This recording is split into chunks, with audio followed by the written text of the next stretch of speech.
Hello, my loves. So I was already having a weird day the other day, and what made it even weirder was I stumbled across this clip from the award-winning cinema picture Bratz Super Babies. Bratz Super Babies. Oh, hey, you gotta pay for that. What? Oh, who do you think you are? Shoplifting. Yeah, disgrace. Gone bad at such an early age? Where's your mom? Wait till I tell her what you did. Mom? Not in my vocabulary. And it made me truly perplexed. Yeah, I saw this and I was like, there's no way that this is real. Like, someone had to have, did someone voice over this? Did someone like add their voice to it? Did some like random person animate this for fun as like a parody? No. It was a true scene. I famously was not much of a Bratz viewer, but I was a Bratz consumer. Like, I had the product.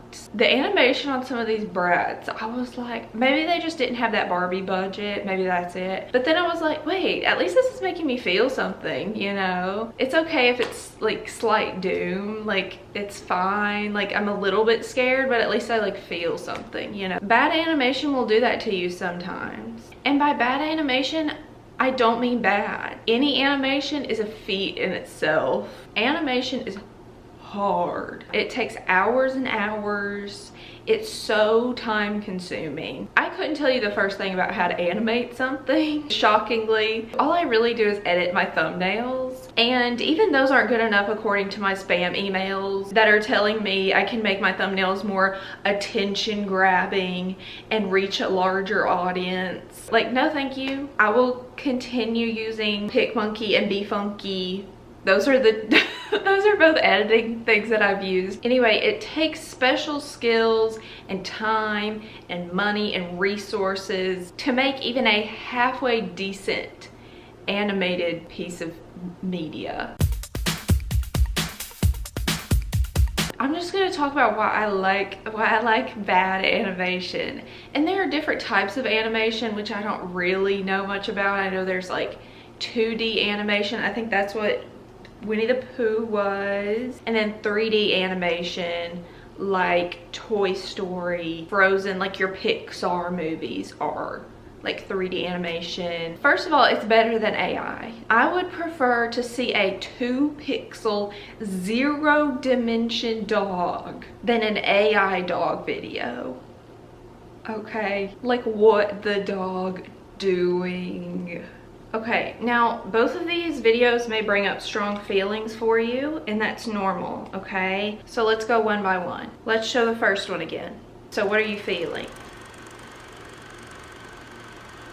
Okay, nostalgia maybe, a bit of fear, that's okay, that's okay. How is he moving like that? All right, yes, I know that carpet looks like the carpet from The Shining, but let's focus on the dogs. Okay, now the second one. What are you feeling? Confusion? Yep. Irritation? All right. Rage? Okay. How many people are falling for it and thinking that a dog is actually speaking? Okay. Maybe we should stop. We got the results we wanted. But at the same time, I feel like AI is kind of similar to animation in the sense that some people don't recognize AI and it doesn't register to the brain that it's not real. And that's kind of the same as like the bad animation when it first came out. It's not like we thought it was real, hopefully, of course, but it was so realistic to us, especially the 3D animation. Like, there wasn't anything better out there than that. So it didn't register that it was bad necessarily. Like, our eyes were being graced with 3D animation for the first time in like the 90s. And it's crazy how when you look back on something that's animated like that, you remember it looking a certain way, but you're watching it back, like I've watched it back and I'm like, there's no way that it looked that way. Like they redid it, they did something, but we still love it. So I'm gonna give you some concrete reasons why I love bad animation. First of all, nostalgia really is a drug, because I know if I saw some of these examples that I've been looking at for the first time now, I would have had the same reaction as I did with the Bratz Super Babies. So the first thing is that they'll sometimes make up for the bad animation with epic voice acting and sound design. With Toy Story, it was the first of its kind. Like, if you watch it back, it doesn't compare to the 3D animation now. And I think Toy Story has some of the best voice acting ever. Personally, I think it's casting of the century. I mean, they got Tim Allen and Tom Hanks. Who else? I could not picture anyone else voicing Woody and Buzz. No, go, just go. I'll catch up. All right, listen. No one's getting replaced. And like, I know animated movies always get A-list actors to voice their movies now. Like, that's a common thing now. But at the time, I didn't know who Tom Hanks or Tim Allen was. Like, I was not watching Home Improvement at what I was like -2 years old when this came out, and I think it kind of adds to the experience when you don't know who the actors are. It's a tough job, but somebody's got to do it. And I'm glad Tom Hanks had to say the word no a million times to get this moment. Like today, I said the word no. I did a riff on just saying no, and I said no every conceivable way.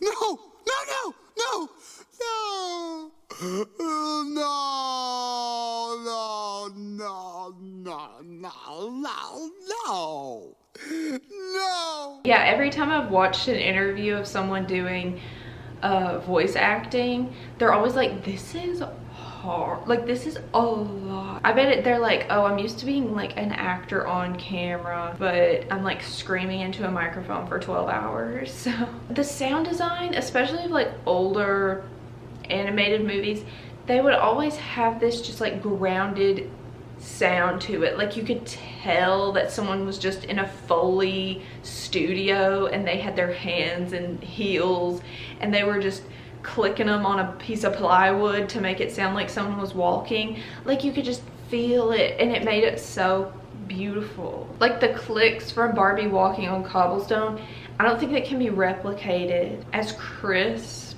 as this was. This was like the first time I heard ASMR.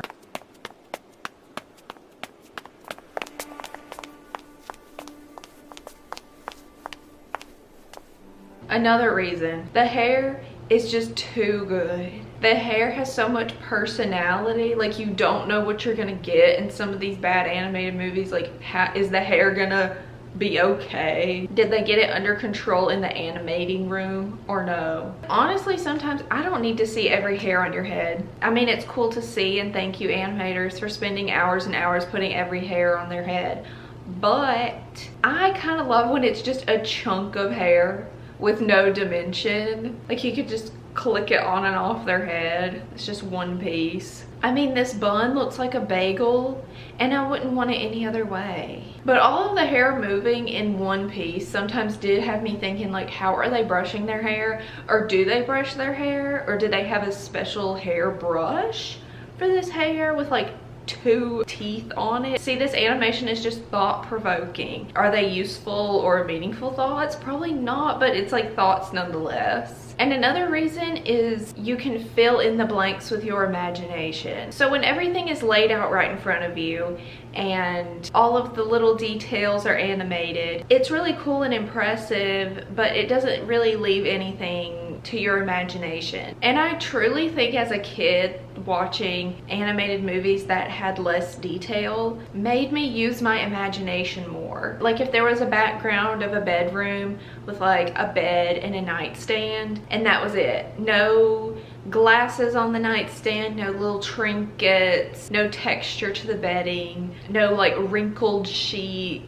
I could imagine the nightstand having anything I wanted on it, or the bed having whatever texture I imagined. And it's kind of like trees and grass in the background. There were so many shows and movies that had just like grass, trees, and that was it. You know, there was no like flowing grass and the wind and the tree, you know, it was just like grass, tree. So I could imagine the grassy texture I wanted, and the trees, like I could imagine a squirrel living in them. Like, who knows? Let your imagination run wild. Speaking of squirrels, the biggest example of this to me, it might sound wild when I say that, but I do remember when I would watch SpongeBob, especially, specifically Sandy's house. I can really picture vivid details in the feeling of Sandy's home. But when I look at pictures, it's literally just an orb with a tree and a wheel. And I was like, wait, but it's like her home. It was like a cozy, like cottage core mood. I was picturing her living like those little fuzzy little toys they have now. So I guess my mind was just sort of filling in the gaps. Like in SpongeBob's house too, it's so simple, and I think it's the perfect amount of detail for this show. But I've seen some pictures and these places would not work in real life. Like having this little detail in real life is like, it's giving liminal space. They recreated the Krusty Krab and it looks like something's off here. Like, imagine this place abandoned. That's a good horror movie right there. That's probably too close to Five Nights at Freddy's, but I think I can get around it. I'm gonna write that movie. And another thing is just the character of it all. Like, I watched this video about how Toy Story got made, and it took so much detailed work. And I just feel like there's no way that that person that was animating it, their special like touch that only that person could have, was not put into the movie. I absolutely love how it looks like he's using my old home computer to animate a $300 million Pixar film. Based on the sound, I figure out what I want him to do. I do thumbnails indicating his acting. Thumbnail. See, we are the same. Like, maybe I could be an animator. Thumbnail. A lot of bad animated movies are creative and different. And I think the main thing about this is that a lot of these animations that people say are bad, you can't say that they're not creative and different from each other. Like, they're their own thing. Like, when you see Bratz, you will know that is Bratz. I've seen people talking a lot recently about the bean mouth syndrome, and I was like, what is that? Actually, when I first heard it, I was like, I actually know exactly what you're talking about, because I guess I noticed it, but I didn't really think much about it. But it is true, a lot of these 3D animated characters, and people have been saying like mostly Pixar, the animations look very similar to each other since like the year 2020, and have like this bean shaped mouth. Like, they're cute though, like they're really cute, but like you could probably trade out characters from different movies and they could probably fit into each movie, which is, it can have its upsides. I guess that's just their new animation style. But like, in comparison to the older Pixar movies, there were so many distinct characters. Like, there were fish, there were superheroes, there were monsters, there were toys. Like, everything was very distinct and had its own world and look. Well, I think that started coming up because like Elio, which was the most recent Pixar movie, I think, made the least amount of money that any Pixar movie has made ever, I believe. So I guess that brings up, like, just because something is more advanced and it's technically better animation doesn't necessarily mean that it connects with people as much, or that it's gonna be as successful or be as good even. But I haven't seen it, so I love the name Elio though. That is so cute. That is such a Pixar boy name. One of my favorites though that I just love, and I never really thought it was bad animation until I watched it later. Like, none of these really, but especially this one, Hoodwinked. Like, you really can't say that this is amazing and show-stopping animation, and it's like kind of eerie, but this is actually hilarious stuff right here. You just talked just now. Oh, did I? Did I?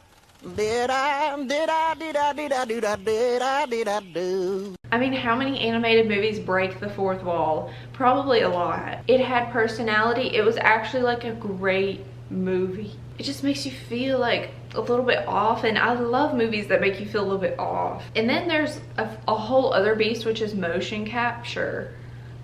Why did I say that like that? Animated motion capture movies like The Polar Express, A Christmas Carol, Monster House have all been said to have an eerie feeling to them, because it's just in this in-between. It's like kind of real. This is kind of like AI. Like it looks too, like almost too real, but at the same time it's animated. Like it's in between. The Polar Express, to me, it has its moments where it's like kind of scary, like the puppets coming down. Like I don't love, but there's just so much deep nostalgia attached to the Polar Express. Like I can't watch it without putting myself right back in that classroom the day before Christmas break, eating half a slice of pizza because they only bought one pizza for the whole class. So I can't not love the Polar Express. On the other hand, I do remember going to see A Christmas Carol at the movie theater.